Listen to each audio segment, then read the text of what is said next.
Xerfi spécifique, le département des études et prestations sur mesure de Xerfi fait ici le point sur les modes de chauffage au sein des logements en France en 3 séries de données.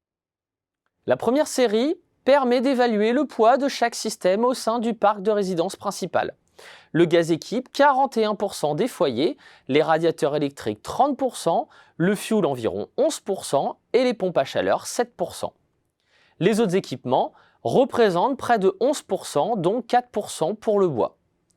Nous mettons ici de côté les appareils utilisés occasionnellement, comme les poêles d'appoint, cheminées, foyer ouvert ou insert, ce qui sous-évalue la part réelle du bois. La deuxième série analyse l'évolution des modes de chauffage sur 30 ans.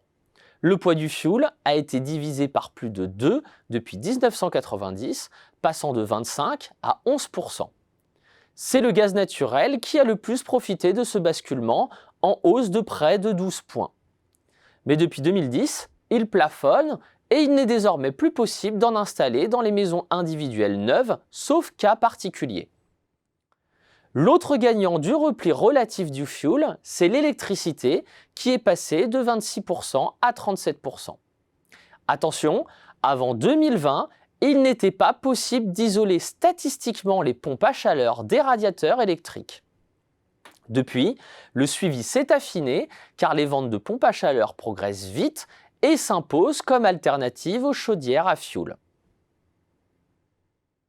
La troisième série se focalise sur le chauffage au bois. Avant 2010, sa part ne cessait de reculer dans la consommation énergétique totale. Outre la concurrence des autres énergies, les poêles et chaudières fonctionnant à partir de bûches n'étaient ni pratiques ni performants. Au tournant des années 2010, le bois a fait son retour grâce à la commercialisation de poêles et chaudières à granulés bien plus commodes et efficaces.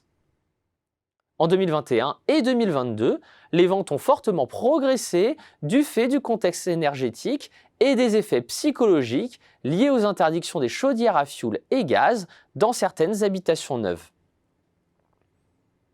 Revers de la médaille, les prix des combustibles bois se sont emballés en 2022 alors qu'ils étaient restés assez sages auparavant. Décidément, l'inflation s'immisce partout.